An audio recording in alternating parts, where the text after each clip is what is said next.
Please subscribe and don't forget to press the bell icon to get notified whenever we upload a new video. Staring at a record $145 billion in stressed loans in FY18, the Indian banking sector is facing a crisis of confidence and capital, forcing the government and the regulator to go back to the drawing board to find a solution. Just last week, after a meeting with top bankers, the interim Finance Minister Piyush Goyal has announced the setting up of a committee to look at the possibility of creating an asset reconstruction or an asset management company to house big-ticket bad loans. To add to the NPA woes is the issue of bank fraud. In a deposition to a parliamentary committee, RBI Governor Urjit Patel revealed a 16% rise in bank frauds in FY18 worth a whopping 32,000 crore rupees. That's a 35% rise in value when compared to FY17. The governor has also made a fresh pitch for more control over public sector banks in line with the RBI's supervisory powers over private sector banks. So on this edition of Eye on India, we re-examine the issue of transforming public sector banks. Is a bad bank a good idea? Is PSB consolidation the need of the hour? And what about capital? According to a preliminary estimate, public sector banks will face a cumulative capital shortage of 2,71,000 crore rupees to meet the Basel III capital norms in FY19. So where will this money come from? To answer this and more, we are joined today by Anil Khandelwal, the former member of the Bank Board Bureau and former CMD of the Bank of Baroda. Also with us, Arun Tiwari, the former CMD of Union Bank of India, and Abhizar Divanji, partner and national leader, financial services at EY India. Gentlemen, appreciate you joining us here on the show. Mr. Khandelwal, let me come to you, sir, with the idea that seems to be back on the table, and that is the idea of an ARC or an AMC, or loosely, if we can call it, the bad bank. Now, this was an idea that was suggested by the Chief Economic Advisor, Arvind Subramaniam. Didn't go very far. There seems to have been opposition even within the Finance Ministry itself on taking this forward.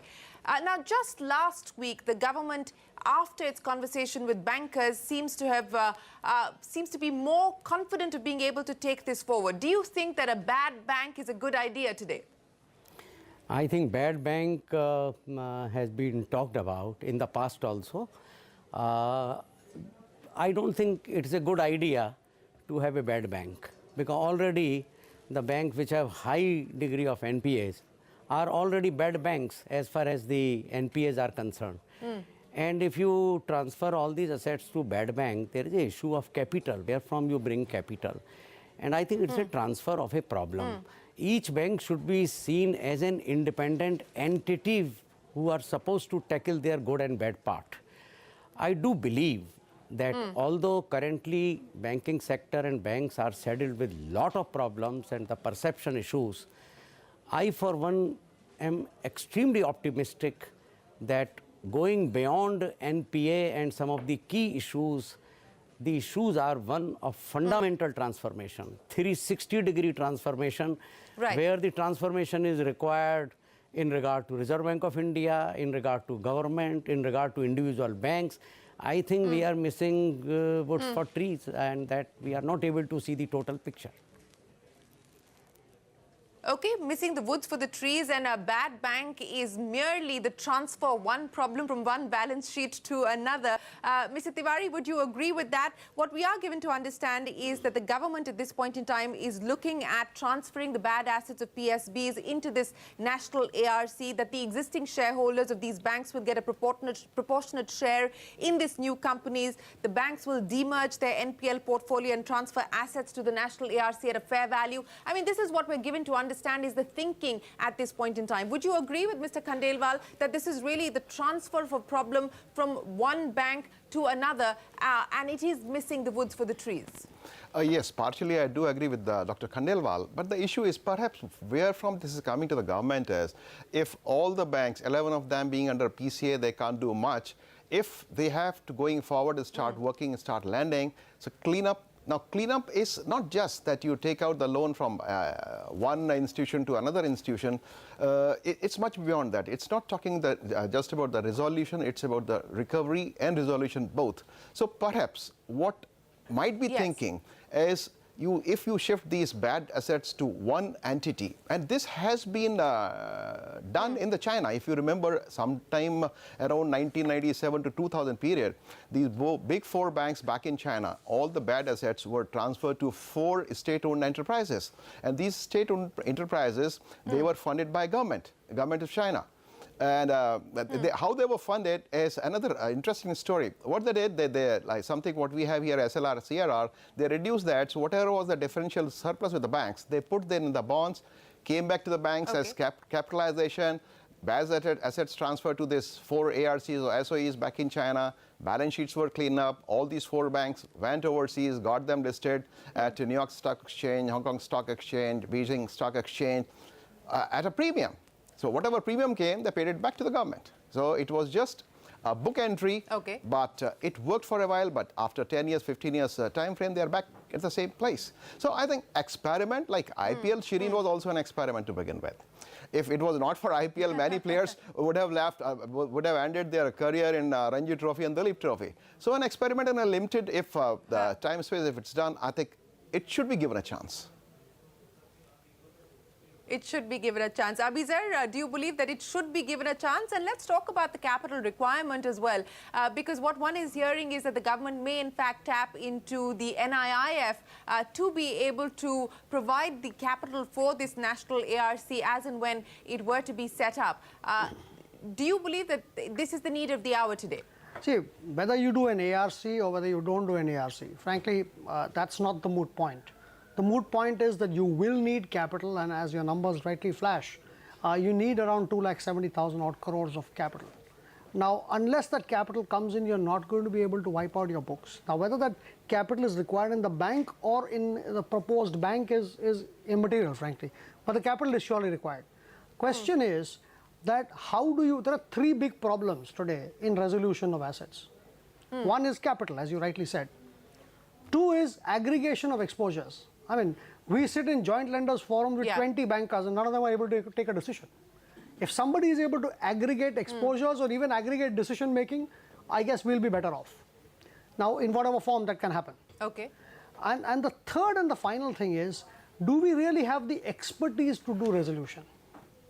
I frankly think bankers per se are very good at lending. They're not necessarily good at recovering in stress situations. So frankly, if we can get these things done, we'll be able to maximize it. Whether you do a bad bank or you don't do a bad bank, in my view, is a moot. If the government were to provide the kind of capital that Abizar and I were just discussing, then what happens to the kind of shareholding the government already has? I mean, it will exceed 90% in most cases. And here we're talking about transformation. We're talking about diversifying ownership as far as public sector banks is concerned in the quest to improve governance. So, you know, where does this leave us then? You are right that if government keeps providing capital, there are two consequences. One is, we should not forget whose money is this. This is the money of the taxpayer, and I think Indian taxpayer is quite, has a large heart in watching all this, but I think beyond a point, it won't work. That is one thing. Second thing is, what happens to the government equity? On one hand, we are talking about that government should dilute its equity. If you keep on providing the measured numbers, the government equity will rise around 90%. So I think there is a bit of contradiction, and therefore the important issue is that we need to see banking problem as not the immediate, in the sense of that we somehow want to get rid of it, but we need a little longer time frame and strengthen banks. Allow them to take measures in terms of profit maximization, in terms of lot of rationalization of different kind, including manpower and including the branches. You see, we cannot keep on expanding on one hand and pray to God we need to take some tough decisions. I think it's time that we need to think beyond our normal range of thinking, that no stakeholder should feel disturbed by any transformation. I think the comfort zone needs to be shifted, need to be disturbed, and some tough measures are required. So if you're saying that if you're saying that we need to get out of our comfort zone and some tough decisions need to be taken, what kind of tough decisions are we talking about, sir? I mean, if you go back to 2008 and look at what happened in the US, for instance, more than 20-odd banks were allowed to fail. I mean, is that a possibility at all in a country like India? Look, while this may be not relevant to India in terms of closing a bank or in terms of really getting rid of bad banks and all that, but I think short of that, the masses, we don't find masses going around. There is a certain degree of sameness in the banking sector. There are banks which are at nadir in terms of their figures, NPA figures, and there are banks who are doing reasonably well, and there are banks you can be optimistic about. So now you cannot have a same yardstick to, you have to now have a bank-wise strategy. And some tough decision, at this point of time, I would only say that the tough decisions require putting some banks on notice in terms of giving them time and giving them a certain framework and giving them a certain degree of expectation and also helping them and hand-holding them. Well, time for us to head into a break, but there is a lot more coming up on what needs to be done to transform India's public sector banks. That and more when we return.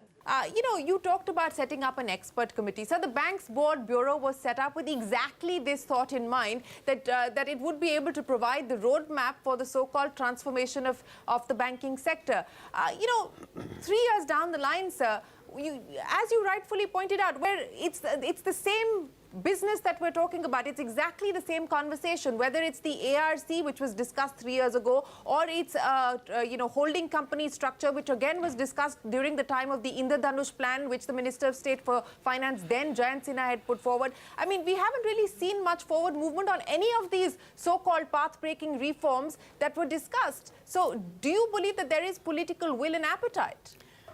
I largely agree with you that now there needs to be a political will, and that is why in my opening remarks I said that 360-degree transformation. What I mean is that on one hand, RBI is also raising certain issues of their handicaps in managing public sector banks. Banks are raising certain issues in terms of autonomy. Boards are raising certain issues.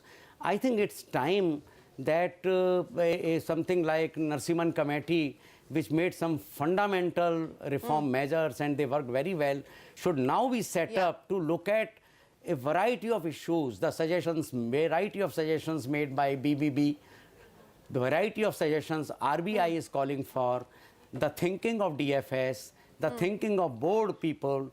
I think there is now need on an urgent basis some expert group to really look at. And before I conclude on this point, it's extremely important to look at Nayak Committee. I think Nayak Committee has made some brilliant suggestions. In, BBB was supposed to be only an interim measure before BIC comes into force. Now, we cannot manage transformation by picking up one thing from one place, another thing from another place. And we need to now weave the tapestry of transformation so that we are able to connect the missing dots. And in that context, my submission is that for government now to put banking reform on the top priority and look at that the various stakeholders, Reserve Bank, government, and the banks, bank boards, they all come together to discuss in a very diagnostic manner, backed by some research support, and come out with a major banking reform agenda. Mr. Tiwari, I want you to comment on the point that we just heard there from Mr. Khandelwal. You know, there have been so many committees in the past, Narasimhan Committee, the PJ Committee, etc. The Bank's Board Bureau itself made several recommendations which the Bank's Board Bureau acknowledges haven't been taken forward by the government. So this tapestry that Mr. Khandelwal spoke of, whether it is the holding company structure or it is any of these other reforms that we spoke of, or Mr. Patel's pitch, fresh plea to the government saying, give us more supervisory control over public sector banks. What should the starting point be today? And let's be realistic. We are now headed into a general election. How much of this is going to be possible, sir, over the next few months? very rightly pointed out, like just about 11 months or so left for the next general elections, but reforming a sector like banking in Indian context, it won't happen tomorrow morning. It would take its own time. But as Dr. Khandelwal said, there should be a holistic, all-comprehensive approach for the issues which have been discussed in public domain for a long time, right? Starting from Narasimhan Committee right up to Dr. PJ Naik Committee and BBB. What I feel that one issue which Dr. Saab spoke about, the BIC, I think this was also briefly touched upon in the 15-16 annual budget of the government. But I think Reserve Bank has got some reservations about, because this BIC will have all kinds of banks in its ambit. From bandwidth would be from plus X to minus Y. So from investors' point of view, when they say that just about everything is coming in the same bucket, I mean, what will encourage them to invest in it? And how even this BIC will allocate the capital. So that is another challenge. We may put in place that BIC structure, holdco structure, but going forward, we should take this discussion or through a committee or a larger group, whereby each and every, you talk about the transformation, you talk about the NPA, you talk about the consolidation, you talk about the capitalization, anything and everything which are the important contours to set the banking system right, I think they have to be discussed, debated, and arrived at, and then acted upon. Do you believe that consolidation at this point in time, given all the problems that the banking sector is faced with, necessarily is the best idea, it's the best solution, it makes sense today?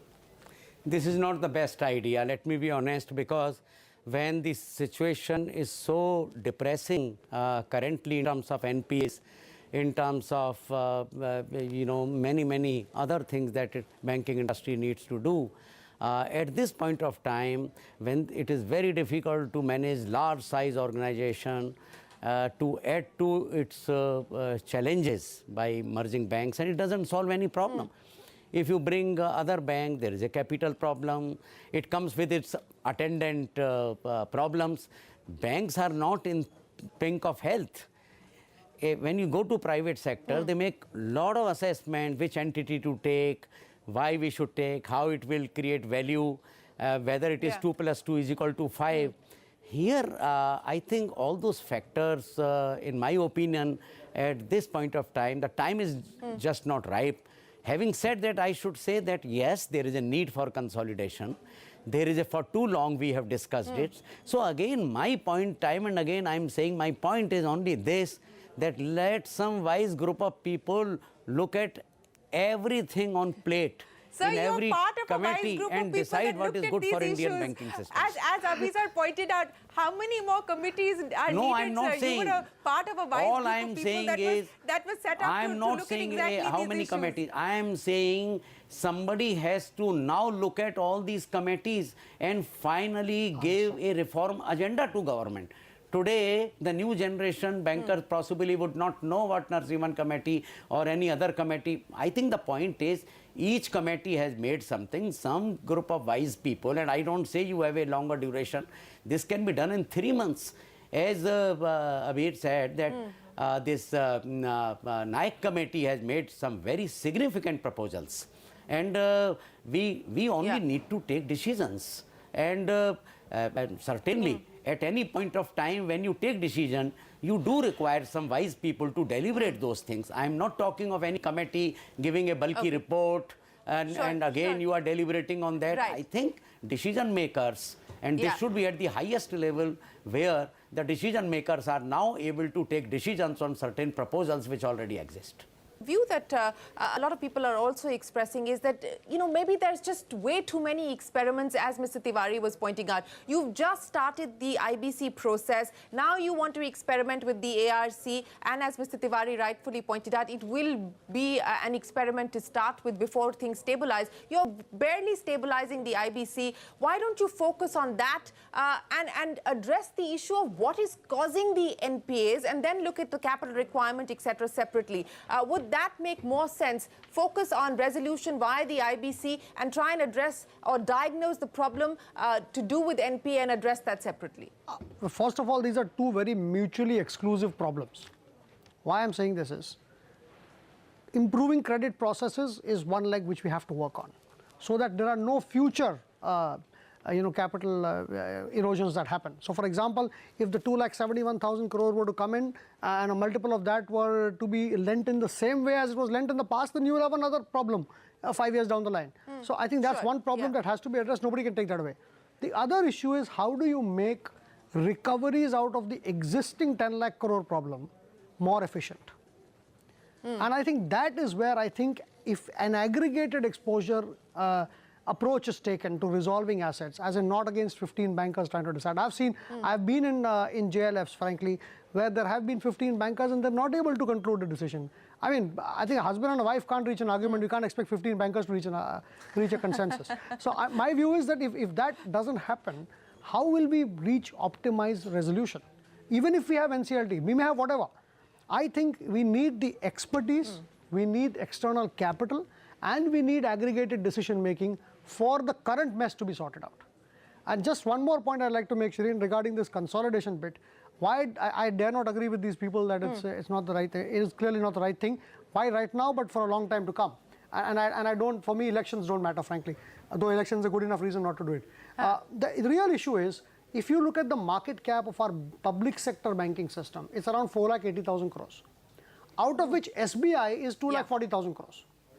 So by doing a BIC, what you're really going to do is raise money for the other banks on the back of SBI's market cap. So that is extremely required, first of all. Unless we plan to merge all the banks into SBI, then that's a different issue. But if you don't want to do that, which we should not do, obviously, the way it's going to be is that if you do a BIC, you will have to keep those banks alive, provide capital to those banks, get them to a level when they are mergeable, and then talk about this 2 plus 2, which could equal to 5. Mr. Khandelwal, Mr. Tiwari and Abizar, appreciate you joining us here on Eye on India with your thoughts on re-examining the issue of transforming India's public sector banks. With that, it is time for us to wrap up this show. From all of us here, goodbye. Many thanks for watching.